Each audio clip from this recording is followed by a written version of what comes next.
deactivation of Aadhaar in the state. বন্ধুরা, এবার আরেকটি বড় আপডেট। আধার বাতিল কার্ড, আপনারা জেনেছেন যে আধার কার্ড বাতিল করে দেওয়া হচ্ছে, বাড়িতে চিঠি পাঠানো হচ্ছে এবং চিঠি পাঠানোর আগেও কারো কারো আধার কার্ড বাতিল করে দেওয়া হচ্ছে।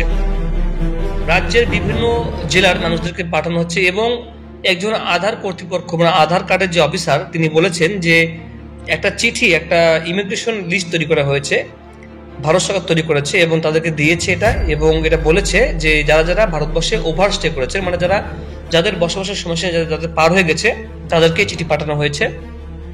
তো কেন্দ্র সরকার ছাপাই দিচ্ছে যে এই আধার কার্ড নাকি আপডেট করার জন্য পাঠানো হয়েছে।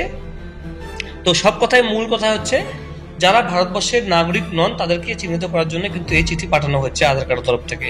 অন্য অন্য ক্ষেত্রে কারো কারো দেখবেন আধার কার্ডের চিঠি আসার আগে আধার কার্ড বন্ধ হয়ে যাচ্ছে, তাহলে আপনি কিভাবে বুঝবেন? দেখবেন আপনার রেশন উঠবে না, টাকা তুলতে পারবেন না আঙুলের ছাপ দিয়ে, আপনার ফিঙ্গারপ্রিন্টে কোনো কাজ হবে না, ব্যাংকে টাকা লেনদেন থেকে শুরু করে সমস্ত ক্ষেত্রে আপনার অসুবিধা পড়বেন, মানে এটা আস্তে আস্তে একটা আপনার বন্ধ হয়ে যাবে।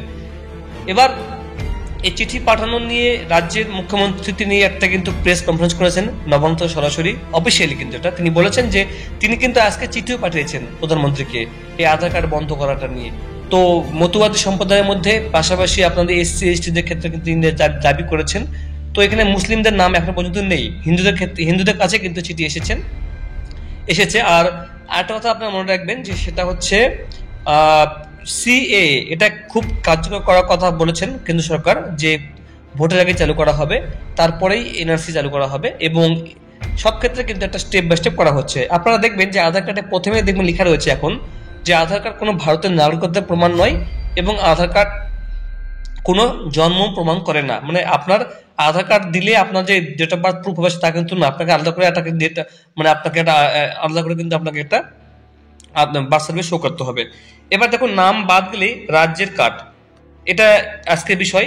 আজকে মুখ্যমন্ত্রী বলেছেন, কালকে বলেছেন এটা, যে যদি কারো আধার কার্ড বাতিল হয়ে যায় সে চাইলে কিন্তু অনলাইনে আবেদন করে নতুন কিন্তু আধার কার্ড চালু নিতে পারবে, নতুন কিন্তু একটা কার্ড যেটা পশ্চিমবঙ্গ সরকার দেবে সেটা আপনি নিতে পারবেন। তো এটার জন্য একটা নতুন পোর্টাল লঞ্চ করা হয়েছে, আধার কার্ড সম্ভবত কমপ্লেন একটা ওয়েবসাইট নাম আছে, সেটা আপনাকে দেখিয়ে দেবে আমি কিভাবে আপনি আবেদন করবেন সেটা, এখানে আপনি সুবিধাগুলো পেয়ে যাবেন।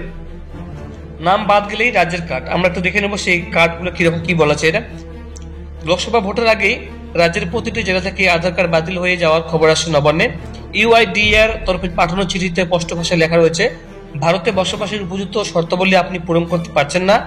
মানে চিঠিতে যেটা লেখা রয়েছে, যে চিঠি পাঠানো হচ্ছে আপনাকে, যে ভারতে বসবাসের উপযুক্ত শর্তাবলী আপনি পূরণ করতে পারছেন না, ব্যাপক আতঙ্কে ভুগছেন চিঠি প্রাপকরা।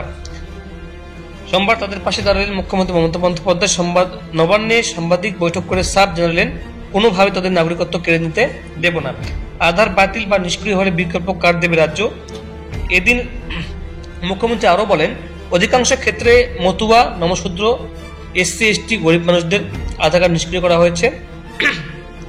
তাদের জন্য মঙ্গলবার থেকে রাজ্য সরকার চালু করেছে Aadhaar grievance portal of government of West Bengal. এই দেখুন নাম, এটা আমি আপনার পরবর্তী দেখিয়ে দেবো। যাদের আধার কার্ড বাতিল হয়েছে তাদের বলছি এই পোর্টালে নিজেদের নাম নথিভুক্ত করুন, সংশ্লিষ্ট ব্যক্তিদের রাজ্যের উদ্যোগে বিকল্প কার্ড দেওয়া হবে, এই কার্ড দেখিয়ে মিলবে সরকারি পরিষেবা। তিনি আরও জানান এলাকায় এলাকায় ক্যাম্প করে বিকল্প কার্ডটি মানুষের তুলে দেওয়া হবে, গোটা প্রক্রিয়ায় ভিডিও তুলে রাখবেন আধিকারিকরা। মমতা বন্দ্যোপাধ্যায়ের সাফ কথা, যা করার তাই করব, কিন্তু কোনো গরিব মানুষকে না খেয়ে মরতে দেব না। এই ইস্যুতে একদিন যেটা শাসকদের নিয়ে বৈঠক করেছেন মুখ্য সচিব ভগবতী গোপালিকা। সূত্রে খবর জেলা প্রশাসনকে বলা হয়েছে কারা কারা আধার বাতিলের চিঠি পেয়েছেন সে ব্যাপারে খোঁজ নিতে, মানুষের মধ্যে রাজ্যের পোর্টাল নিয়ে সচেতনতা গড়ে জোর চালাতে হবে। তো এই ছিল আপডেট, যখনই এটা শুরু হয়ে যায় বন্ধুরা আপনাকে জানিয়ে দেবো কিভাবে আপনারা এটা আবেদন করবেন নতুন কার্ড পাওয়ার জন্য। Thank you.